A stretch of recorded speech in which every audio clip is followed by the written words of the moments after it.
Allah mengatakan dalam Al-Quran, laqad kana lakum fi Rasulillahi uswatun hasanah.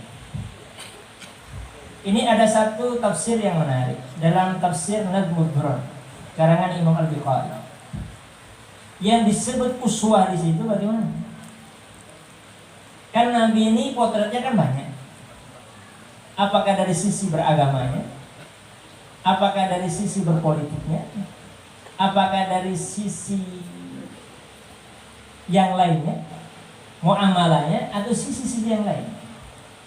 Maka ulama kemudian memetakan menjadi dua. Ada sisi keagamaannya, ada sisi kemudian sisi-sisi kehidupan yang lain. Maka di sini yang saya akan bahas tentang sisi keberilmuan. Kita ini ya kadang-kadang melupakan jalur-jalur sanad keilmuan yang sekarang ini sudah mulai hilang. Jadi kita seperti saya mau tanya misalnya akidah kita. Akidah kita ini kalau ditanya ikut siapa, kita tidak tahu. Disuruh belajar tauhid susah. Ketika ada orang dari luar menghantam bahwasanya akidah kita sesat baru sibuk. Makanya ini perlu jalur sanad. Makanya ngikutin Nabi itu kadang-kadang memang harus tahu Nabinya, kalau enggak mengikuti dari jalur keilmuan. Makanya semua sisi keilmuan ini ada jalur sanadnya. Maka di sini saya ingin membacakan supaya kita tahu. Ini kalau saya ngisi di pondok biasanya, ngisi di majelis saya bacakan. Bahwasanya kita jalur keilmuan yang diajarkan di majelis-majelis luar biasa. Apalagi ini majelis namanya Sirrun Nabi. Saya ada buku namanya Hujratun Nabi. Waktu itu hadiah dari salah seorang ulama di Mekah. Ada Sirrun Nabi, ada Hujratun Nabi. Ini maknanya mirip. Makanya nanti di dalam kitab itu ada namanya Ashabul Asrar Nabi SAW. Ada orang-orang yang mengetahui sirnya Nabi. Di situ ada Bilal ibn Abi Rabah, ada Ibnu Mas'ud, ada Ali bin Abi Thalib, ada Abbas, ada anaknya Ibnu Abbas, ada kemudian Ibnu Mas'ud dan sahabat-sahabat yang lain. Itu disebut namanya Sahibus Sir, orang yang mengetahui rahasia Nabi. Makanya semoga di majelis ini kita betul-betul mendapatkan sir-sirnya Rasulullah SAW. Jadi kita ini berangkat ya. Saya bacakan ulama-ulama kita dari kita yang ada di Sumatera ini.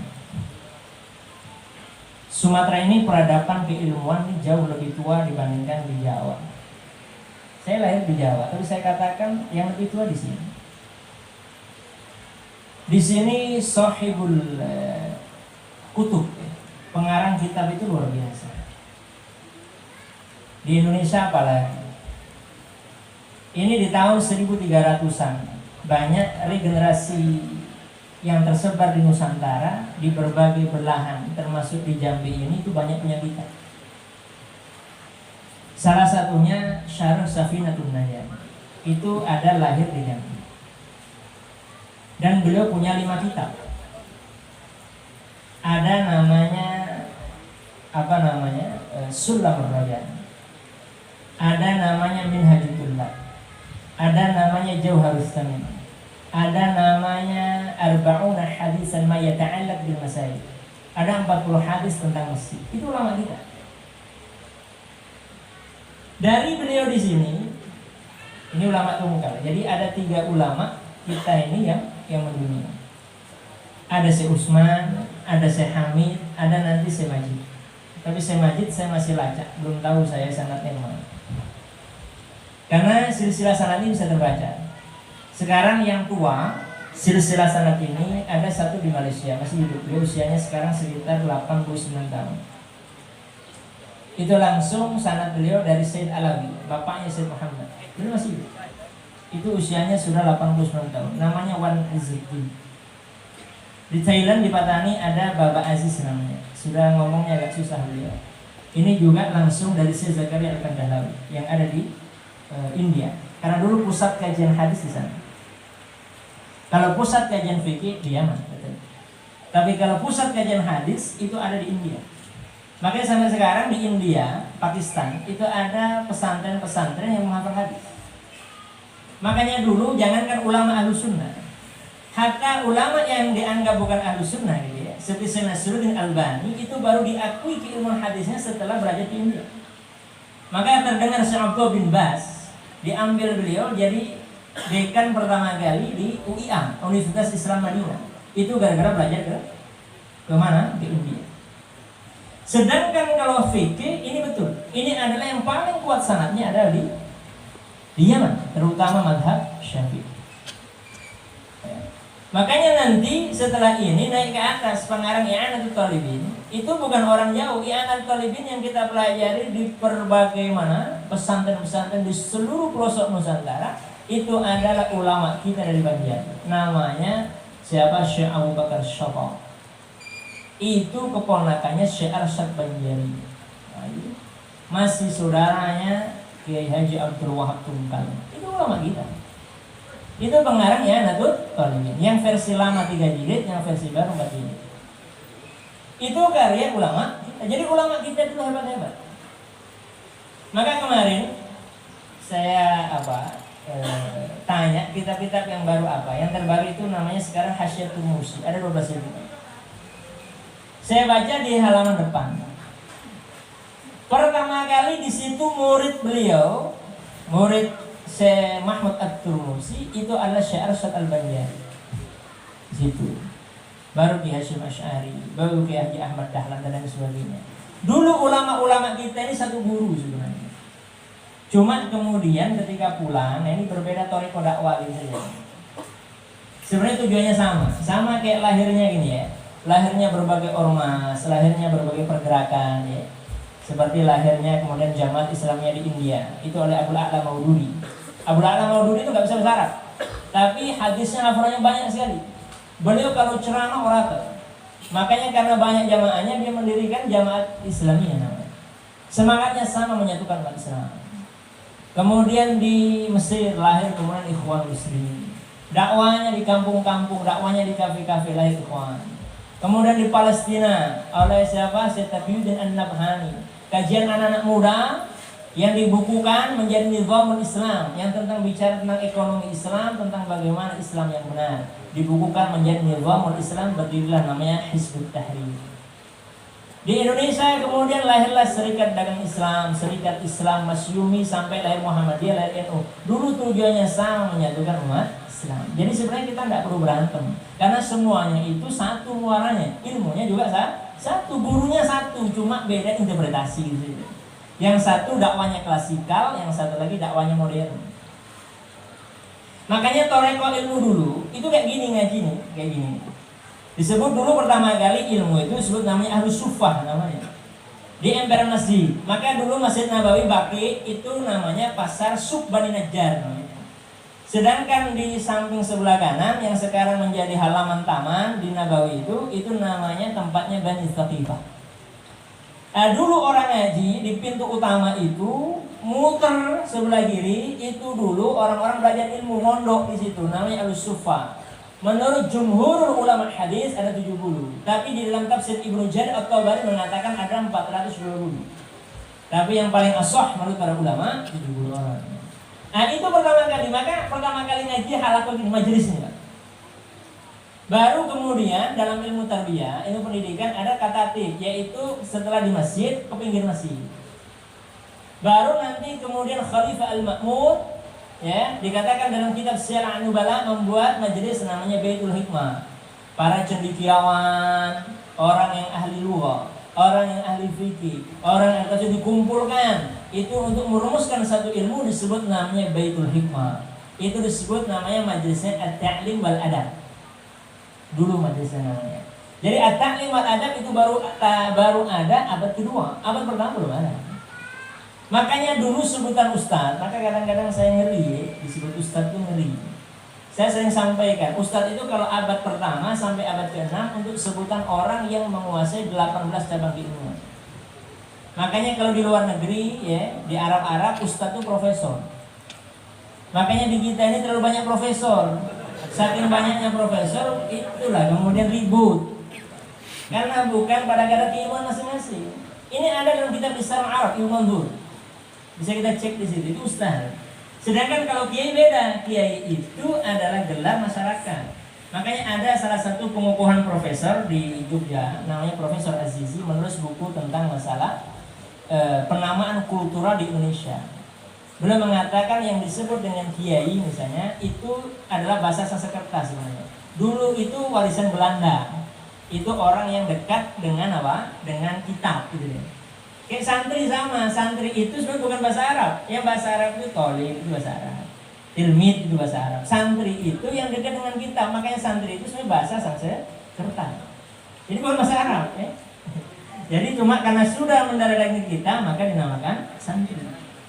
Nah ini kemudian bergeser abad ke-16, abad ke-18 menjadi pusat kajian yang disebut namanya kitab kuning.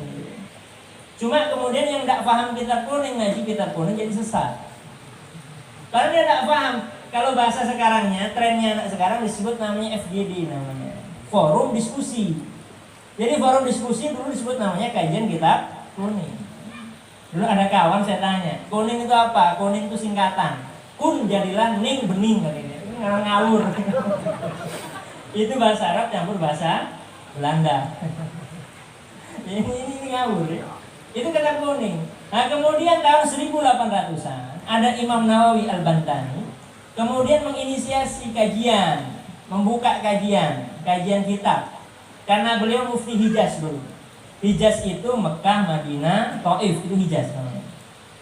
Itulah kemudian ada kitab, namanya kitab kuning. Tahun kemudian berikutnya yang disebut kitab kuning, pokoknya kitab yang berbahasa Arab tidak ada baris, itu namanya kitab kuning. Jadi jangan salah arti. Pokoknya kalau kitabnya itu sesat, kitab pun bukan, kitab kuning tidak ada barisnya. Kalau kitabnya warna kuning ya memang kuning ya. Ada juga yang warna putih gitu deh. Ini kan tidak paham. Ya. Ini penting ya, saya jelaskan supaya nanti tidak termakan isu karena YouTube di mana-mana disebarkan di mana. Sampai saya dengar yang saya sedih sekali, ada beberapa pernah santri itu ya menyampaikan ke saya, Imam Syafi'i itu tidak punya guru, tidak punya sanad keilmuan, ini ngawur, tidak ada rujukan. Dan Imam Syafi'i itu beliau itu sekalian ini kalau beliau keluar rumah itu disumpel telinganya pakai kapas. Kenapa? Semua yang didengar Imam Syafi'i sepanjang jalan hafal. Saking alimnya beliau. Kalau kita enggak, jangankan disumpel, dibuka lebar-lebar pun tidak dengar. Kenapa tidak?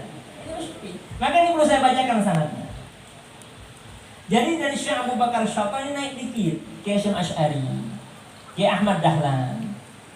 Jadi ini dulu ulama-ulama ini ya, Ahmad Dahlan, ke Syekh Asy'ari. Ini ulama yang hafal kurang lebih 200.000 hadis. Kenapa saya katakan, saya pernah dapat cerita dulu di pondok saya itu ada namanya Kiai Dahlan Khalil.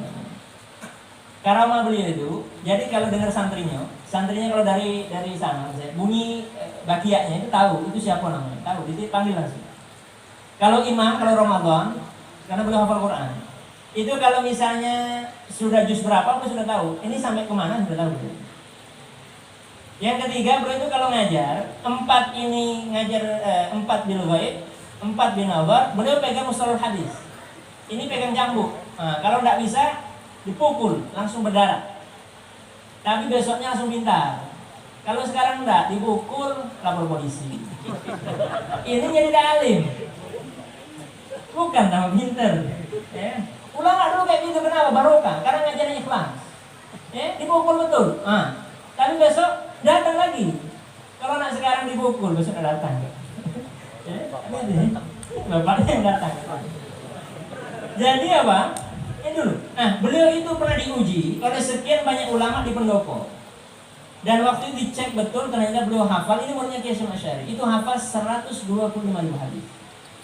Ini ulama kita ini luar biasa. Nah, ini pendirinya Darul Ulum, ini kan Darul Ulum ya, di Mekah. Dulu pesantren di Mekah itu ada 2. Ada Sholatiyah, ada namanya Darul Ulum. Sholatiyah berdiri pertama. Sholatiyah ini yang dirikan orang India karena dia orang kaya, di sana dirikan sekolah. Kemudian tidak tahu ada kenapa mendirikanlah Habib Muhsin Al-Musawa dengan Syekh Utsman orang Tunggal itu. Jadi waktu saya datang ke Mesir, saya datang ke Mekah, ke Sayyid Mahmud, beliau khalifahnya saya tanya, Syekh Muksin ini orang Musirawas atau orang Yaman? Beliau mengatakan Yaman. Saya penasaran. Kemudian Sayyid Mahmud itu baru nulis buku namanya Saddul Arab namanya. Saya baca di situ di halaman 16 kalau tidak salah. Beliau mengatakan Syekh Muhsin Al-Musawa Palembang. Jadi yang dirikan sekolah yang mencetak ulama di berbagai belahan Nusantara, bahkan belahan dunia, itu dulu ulama Palembang dan ulama Jambi. Cuma sayang kita banyak tidak tahu sejarahnya. Terus tidak? Ulama kita luar biasa. Itu yang menciptakan fasilitas ulama kita dan ulama Palembang. Itu Muhsin Al-Musawa. Saya punya bukunya Mabadi' fi Ushul Fiqh dan buku-buku yang lain. Saya punya datanya. Jadi ulama kita sangat luar biasa. Naik dia ke atas dikit, ada namanya siapa? Ada namanya Kiai Nawawi Al-Bantani, meninggal 1316. Saya gini ya, di Indonesia ini bagaimana ulama-ulama kita dulu, para wali-wali songo kita dulu itu merumuskan keilmuan di kita luar biasa, sangat menghormati madhab. Saya mengatakan, yang pertama pengarang Aqidatul Awam itu Zaini Dahlan madhabnya Maliki dia. Bukan madhab Syafi'i, tapi diajarkan di mana-mana. Pengarang kitab Ta'limul Muta'allim, Syekh Az-Zarnuji, meninggal tahun 642. Itu madhab Hanafi, bukan madhab Syafi'i. Jadi di pesantren-pesantren sudah diajarkan perbedaan madhab. Kita sudah menghargai itu, dan ini rumusan para ulama Nusantara. Ini ulama-ulama kita yang luar biasa, punya keilmuan luar biasa. Maka kemudian maksudnya apa? Saya cerita sebenarnya supaya yang semangat ngaji gitu ya. Jadi bahwasanya di majelis-majelis ilmu itu penting sekali. Soalnya apa? Silsilah keilmuan itu penting. Makanya Syekh Ramadan Buti mengatakan, saya ini sekolah formal ya. Orang kalau ingin alim bukan sekolah formal. Tapi Syekh Ramadan Buti mengatakan idza kana antakuna aliman, jika kalau ingin jadi orang alim, maka fatakuna mutalaqqiyan. Maka kamu harus banyak talaqi. Banyak ngaji-ngaji dulu. Saya katakan karena saya sudah sampai S3. Jadi kalau ingin melajari kitab runtut, yaitu talaqi. Tapi kalau kuliah ini tidak. Kuliah ini fungsinya adalah berpikir sistematis saja. Ya, tapi kalau ingin jadi orang alim betul talaqi, makanya majelis-majelis di sini perlu dihidupkan. Kemudian kayak ke atas dikit Bajuri. Syekh Bajuri itu juniornya Syekh Arsyad Al-Banjari. Jadi yang kita kaji Bajuri itu masih juniornya ulama kita, Syekh Arsyad Al-Banjari. Syekh Arsyad Banjari itu dengan Syekh Abdul Somad Al-Falembangi satu masa. Ini sama-sama orang alim. Saya pernah diundang ke Selangor untuk khataman waraqat waktu itu, sulfik. Saya berjumpa dengan salah satu pakar sejarah di sana. Dulu ada namanya Wan itu kalau di sana Habib. Itu ada di sana namanya Wan Sogir. Wan Sogir itu meninggal tahun 2007. Kalau diruntut sanadnya itu masih cucunya Syekh Daud Al-Faqani. Ini gurunya ulama-ulama. Meninggal tahun 1212. Jadi beliau ini peneliti jalan kaki. Bayangkan jalan kaki. Dari Kalimantan sampai Madura. Selama 50 tahun itu untuk menulis biografi ulama. Untuk menulis biografi.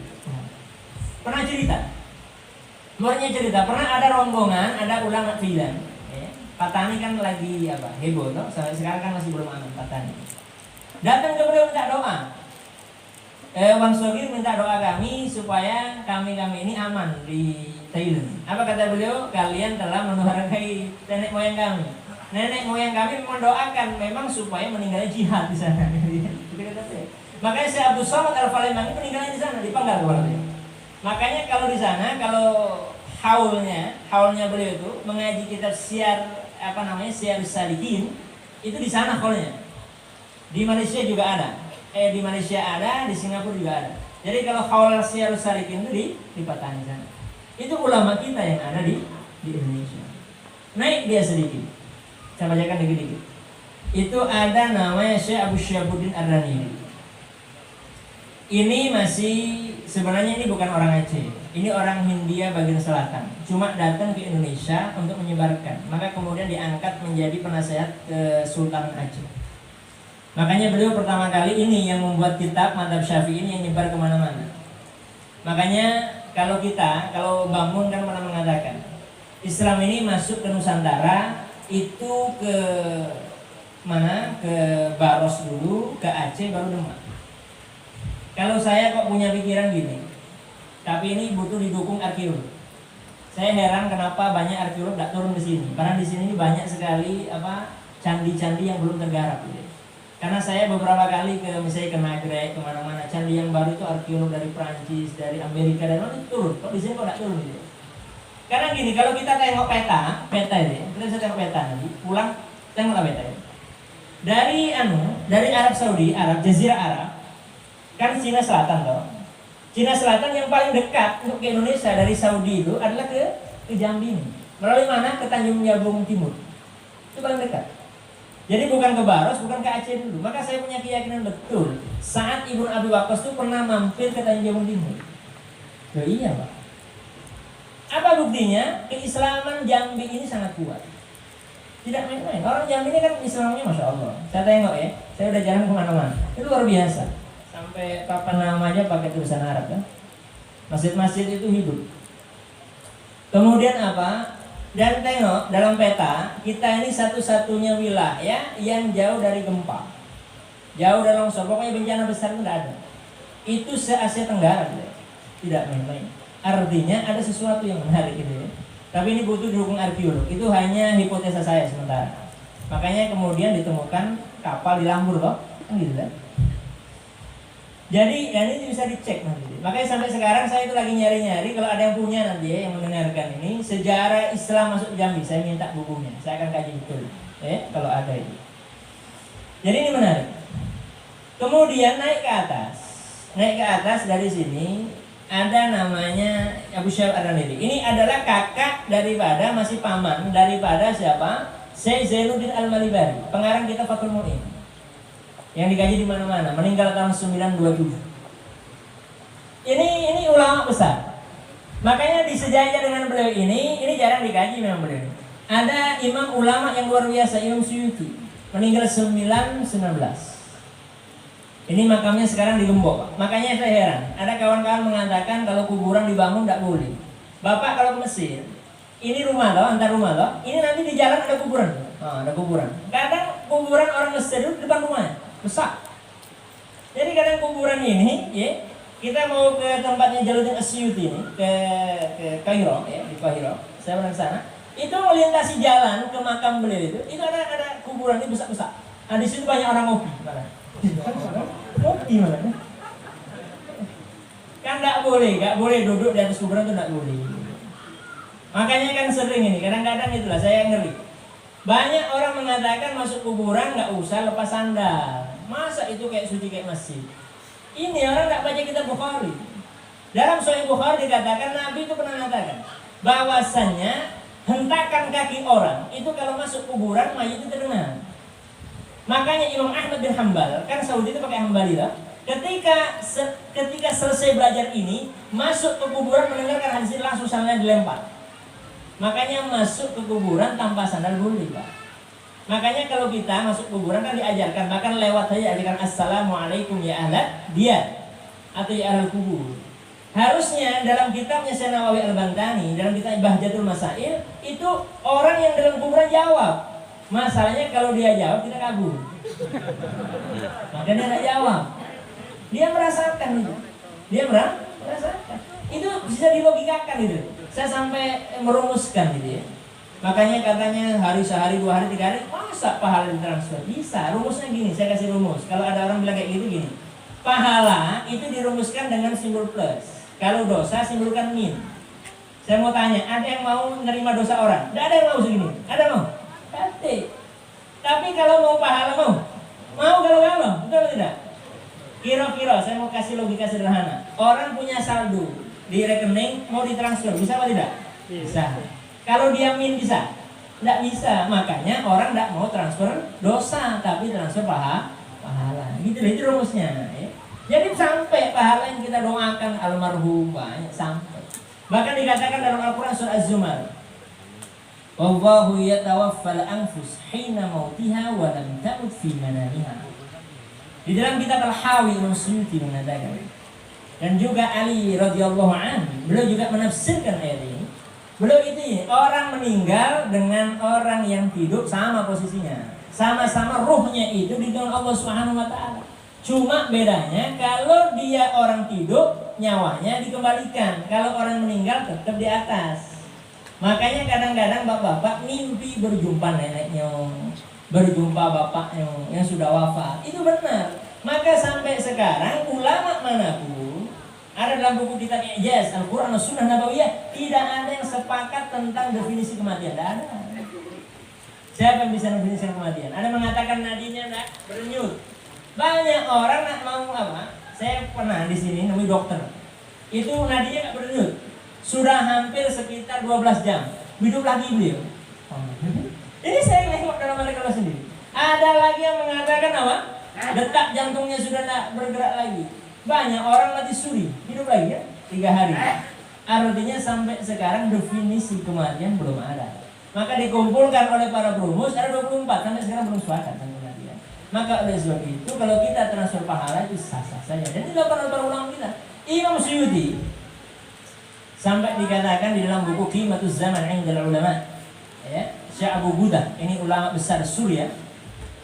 Ini beliau mengatakan, saking nikmatnya belajar ilmu beliau itu sampai lupa. Jadi Pak, banyak dulu ulama-ulama dulu saking nikmatnya dengan ilmu lupa nikah. Saya terakhir jumpa ini Syekh Amin Harori, ulama Mekah, wafat kemarin Oktober. Saya sempat berkunjung ke rumah beliau. Jadi beliau itu di imamahnya, udeng-udengnya itu pakai daun. Kayak daun apa yang kita untuk makan deh? Daun apa namanya? Kemangi. Nah, beliau itu sangat suka daun kemangi. Jadi saking nikmatnya beliau belajar, mau nikah akan nikah lupa baca kitab. Kalau kita kan nggak siap dari kemarin. Udah lupa. Ini ulama yang barusan ya. Kalau Imam Suyuti lebih dahsyat lagi, disuruh nikah belum tak mau. Belum pergi ke gunung, alasannya kenapa? Saya baca di beberapa biografinya, karena beliau setiap malam itu berjumpa dengan Rasulullah SAW. Makanya dikatakan karangan beliau itu hadis yang terakhir Lubabul Hadis. Itu kan banyak semua hampir dhaif dikatakan para ulama. Itu yang mentafsir langsung Rasulullah SAW. Itu Imam Suyuti, masya Allah.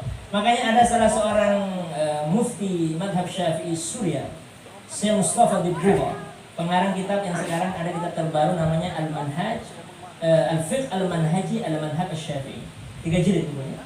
Beliau mengatakan gini, likulli zawiyyin minaz zawaya.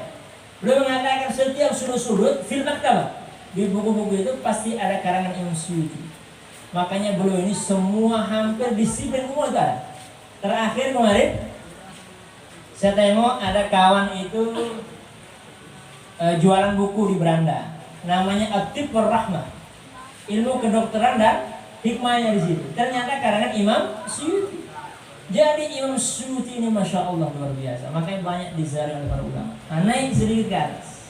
Ini sudah ngantuk apa tidak? Coba ngantuk saya tutup. Naik ke atas. Ada namanya Ibnu Hajar Al-Asqalani. Ada juniornya dikit Ibnu Hajar Al-Haythami. Ini sama-sama ulama alim. Sama-sama bergelar hafidh. Hafidh sering saya sampaikan kemana-mana. Itu bukan gelar untuk ulama hafal Quran. Untuk hafal hadis 100.000 sampai 300.000 hadis. Itu julukannya hafidh. Kalau hafal Quran hamil. Makanya orang hamil bawa terus hamil. Hamil itu bahasa Arab. Kalau hafidh itu hafal hadis. Makanya kalau ada orang di situ juluki hafidh hafal hadis. Nah di sini karena sudah menyebar kemana-mana, ya sudah kalau hafidh. Nah ini kadang-kadang orang itu bangga lagi menyebut hafidh. Itu hafal 100.000 hadis, matan dan sanad. Ini Ibnu Hajar Al-Asqalani. Ini pensyarah kitab namanya kitab Sahihul Bukhari, Fathul Bari. Ini Pak yang menarik kita Pak. Ini dulu mondok 5 tahun tidak bisa bawa Pak. Bayangkan mondok bertahun-tahun tidak bisa apa? Jadi mondok 5 tahun, karena tidak bisa bawa, bilang ke gurunya. Wallahi ya syekhi, demi Allah ya syekhu, wallahi ma ta'allamtu walau harfan wahida. Saya tidak belajar, tidak paham satu huruf pun tidak paham. Ya sudah, gurunya bilang apa? Naam, ya sudah. Hadal habl wa hadal 'asa. Ini tali, ini pentung, tongkat. Kamu ngebal kambing baik. Dalam hatinya berkecamuk. Mondok 5 tahun, Pak. Belum bisa. Langsung dia jalan keluar, ada orang nimba pakai talinya putus. Ternyata ilmu itu bisa putus kalau kita istiqomah. Makanya tidak ada dulu ulama talaki dulunya sebentar. Imam Hanafi itu gurunya 4.000. Beliau itu ketika usia 20 tahun dipuji, dia jadi mufti. Ada sedikit sombongnya dikit. Akhirnya dia mau bikin majelis. Akhirnya Hamad, dulu gurunya namanya Hamad. Hamad bilang ya sudah, waktu itu punya perasaan. Karena orang soleh itu biasanya firasatnya kuat. Hamad ini pergi keluar Baghdad 2 bulan. Karena pergi ke 2 bulan disuruh gantikan majelisnya yang suruh menggantikan Imam Hanafi. Karena Imam Hanafi cerdas sekali memang. 7 tahun udah kelihatan kita.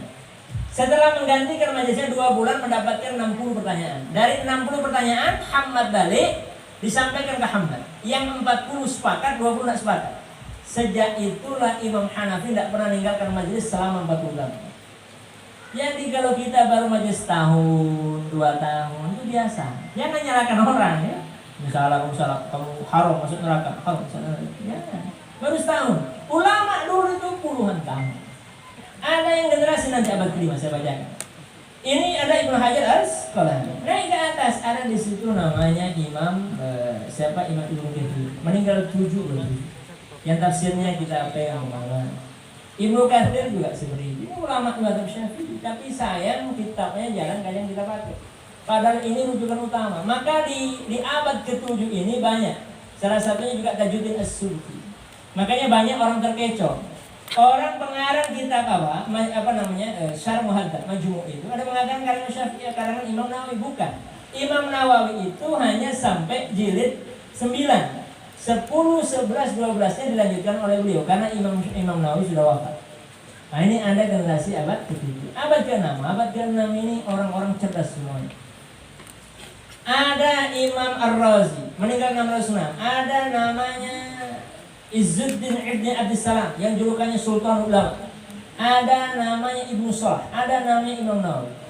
Ini orang-orang yang luar biasa. Saya bacakan. Misalnya contohnya Imam Ar-Razi. Imam Razi ini salah satu pembuat rumah sakit pertama beliau. Jadi beliau ini dulu kalau bikin rumah sakit, itu tengok daging ditaruh di mana-mana, mana polusinya paling sedikit itu di rumah sakit. Itu pertama kali yang buat adalah Imam Ar-Razi. Beliau juga itu pengarang kitab tafsir. Makanya saya menarik ketika baca biografi beliau, ketika di penghujung hidup dipanggil semua muridnya. Saya panggil kalian semua ya. Saya minta saya dengarkan, tolong baik-baik wasiat saya. Yang pertama, kalau andai kata yang saya sampaikan selama ini salah, mohon saya dimaafkan. Yang kedua, saya minta tolong semuanya membacakan Al-Quran untuk saya. Iqra'u alaina juz'an Al-Quran.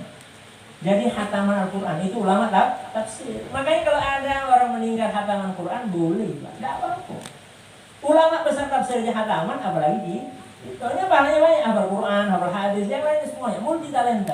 Ini menghafal membaca Al-Quran. Ada kemudian siapa? Imam Nawawi. Imam Nawawi ini diterangkan oleh para ulama, inilah di antara ulama yang ini bisa melihat Rasulullah dalam kondisi terbangun dan dalam kondisi tidur. Imam Nawawi luar biasa. Inilah yang beliau punya fatwa. Kalau lagi belajar ilmu tidak boleh makan apel. Jadi kenapa ada zat asamnya? Jadi apel itu bisa suka melupakan. Makanya yang suka-suka lupa jangan pakai apel ya. Kirim ke Habib sini. Ini belum punya fatwa. Sampai beliau mengatakan apa? Sampai beliau mengatakan tidak pernah tidur selama 2 tahun, tidak pernah pakai bantal. Kenapa? Saya takut terlalu nyenyak. Itu Imam Nawawi. Dan bahkan disampaikan Imam Nawawi saking ini semangatnya mencari ilmu, sehari itu sampai belajar 12 mata rantai ilmu. Itu Imam Nawawi. Saking sibuknya dengan ilmu, beliau juga tidak punya sampai tidak menikah. Makanya beliau sampai punya fatwa. Orang yang berbuat maksiat, yang menempelkan paha laki-laki dengan perempuan ilmunya langsung hilang. Makanya hati-hati bermaksiat. Makanya Ali bin Abi Thalib mengatakan, al-maksiyatu ihanatu fil ibadah wa tadyiqu fil ma'isyah. Orang yang sering maksiat itu akan berat ibadahnya dan dia akan disempitkan rezekinya. Maka kalau kita berat ibadah, tengok, boleh jadi sebelumnya kita melakukan maksiat. Maka hati-hati. Nah, naik sedikit ke atas, sebenarnya satu lagi. Kemudian di situ abad ke-5 ada namanya Abu Syuja. Nah, ini Abu Syuja ini adalah kitab yang ngetren di mana-mana. Ini meninggal tahun 505. Ada mengatakan 505. Kalau Imam Ghazali 502, 505. Ada kemudian Imam Al-Baghawi 510. Abu Syuja ini Pak, di antara jajaran mazhab Syafi'i yang usianya paling panjang itu ya, itu adalah beliau. Beliau itu usianya sampai 165 tahun. Rambutnya masih utuh, giginya masih utuh, ininya masih bersih. Sampai ditanya, apa rahasianya? Apa beliau sampaikan? Saya ketika kecil menjaga dari perbuatan maksiat, maka ketika dewasa saya dijaga oleh Allah Subhanahu wa taala. Ini saja yang berqadhi. Yang bergelar qadhi saja, qadhi itu namanya gelar jabatan tertinggi dalam mazhab Syafi'i. Itu saja belum mengatakan saya tidak pernah melepaskan majelis mazhab Imam Syafi'i itu selama 50 tahun. Jadi makanya maksud saya ini motivasi supaya kita semangat lah. Jadi artinya maksudnya ilmu kita ini masih jauh dengan ulama dulu, maka kita banyak belajar. Kemudian ada Imam Ghazali. Imam Ghazali ini luar biasa.